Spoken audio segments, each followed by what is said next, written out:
Hey, this is Marcus Washington, MTC Media with a Golden Dome report. So, Notre Dame fell to a much better team last night, 34-23, as Ohio State won the national championship. And as I said in my preview, Notre Dame needed a 1985 Villanova type performance to beat that Ohio State team, and they certainly didn't get it, and didn't come close to getting it, by the way. And this one thing about Ohio State, when Ohio State lost to Michigan, everybody wanted to scream and yell about how much Ohio State spent in the portal. Oh, they spent $20 million and all this sort of stuff. Now I noticed no one talked about how much they spent last night. So can we stop doing that? Can we stop? Oh well, because you're mad because the players are getting paid. If a team doesn't win, all of a sudden, see, they spent all of this money. Stop it. Stop it.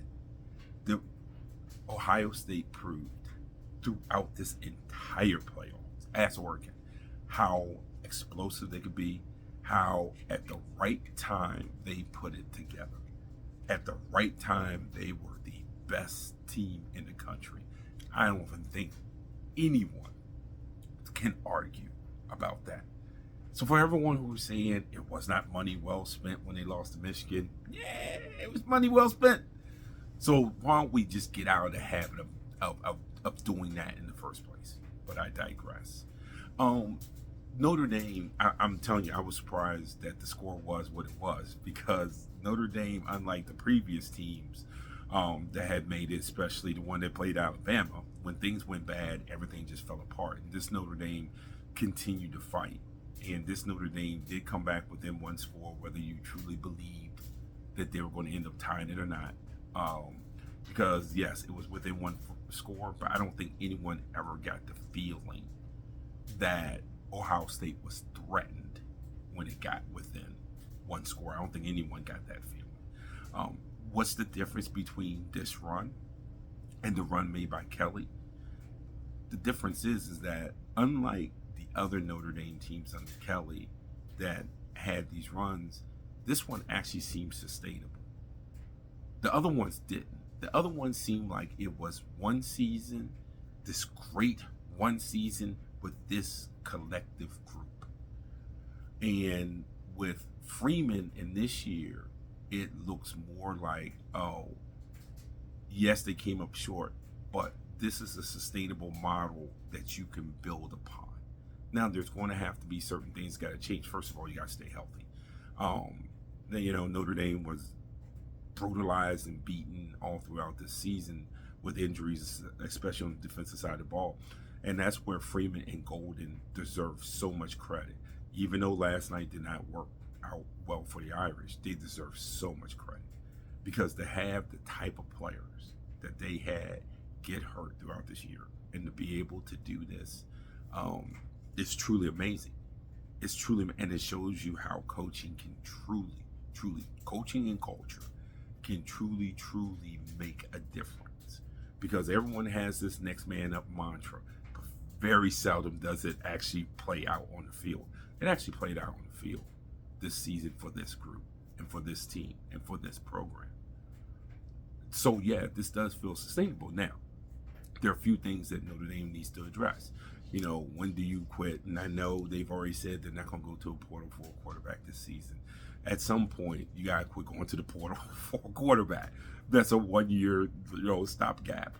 And hopefully, not only do they stay to their word, but hopefully, it's the right quarterback that they pick that's already within the program, and it's getting back hurt guys on defense who still have eligibility and filling in around the portal. And by the way, improving how you recruit, whether it's via the portal or high school, how you recruit wide receivers. Not being able, and Jay, they did get a couple of explosive plays last night. They had gotten an explosive play against Penn State, but for the most part, we didn't see those explosive plays in the passing game this season. And it's that being more consistent. Now, you can say It's the opponent, it's the game planning, it is playing to your strength with a quarterback that was limited and getting ball down the field and all this sort of stuff, because at the end of the day, you're supposed to win games. 1000% agree with that. But they've got to put themselves in a position where being able to make those plays is something that's part of your DNA. And right now, you almost always have to like scheme it. And the better teams, like how Ohio State plays this season and Oregon in the past and stuff like that, you got guys. You don't have to set it up and scheme it up and catch the guys off guard. Sometimes it's, hey man, my guy, we see this coverage, my guy's better than your guy, we're gonna go get that. And Notre Dame needs to get to that point, but they're off to a good start. And like I said, it seems like they have a model that's sustainable, and they're going to need that, because Notre Dame's schedule next season does not look like this year's schedule at all. That schedule next season does not look like this season. So you talk about not being able to afford losing to the Northern Illinois of the world. Yeah, you won't be able to do that next season. But Notre Dame, I think in this run, what they did was prove they're in good hands. And they proved again that it's a sustainable model. And that was something this program hasn't had, as well as Kelly did. And if you've read any of my stuff or listened to me speak, I have said this before. On many levels, Kelly's biggest mistake was what he said. When he said, we have a better chance, and I want to have a better chance, and he kind of implied you didn't have this chance at Notre Dame, and kind of implied that Notre Dame doesn't put the resources in, and all that sort of stuff. That was his mistake. The incident with the young man who ended up dying, that was his mistake. On the field, he took over a program that was without direction, a program that had hired 3 straight coaches that just weren't it. And he put this program in a position where at least it was respectable. Didn't always get there, lost games that they shouldn't have lost, could not beat ranked teams the way that Freeman has beaten ranked teams, so on and so forth. I get that. But he did take, Freeman did not inherit Charlie Weiss.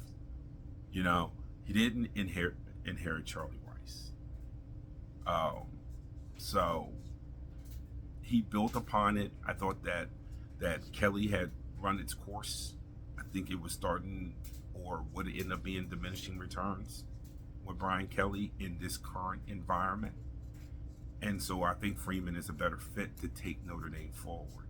But, some of the stuff with Kelly, I think is being overplayed in both directions. But for Notre Dame, today, it sucks. It should suck. It should hurt. It should hurt going into the offseason and everything else for the guys coming back, because that's part of the process of Notre Dame getting to where they want to get to. And as many decisions that Notre Dame made last night from the coaching staff that I might not have agreed with, that a lot of people might not have agreed with, they got the right guys in-house now. For Freeman, the big thing might be that, obviously you might have to replace Al Golden, who has been absolutely positively terrific for this program if he decides to take an NFL job. And that will be a very, very important hire.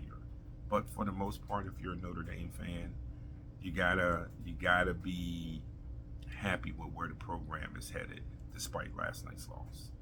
Marcus Washington, MTC Media.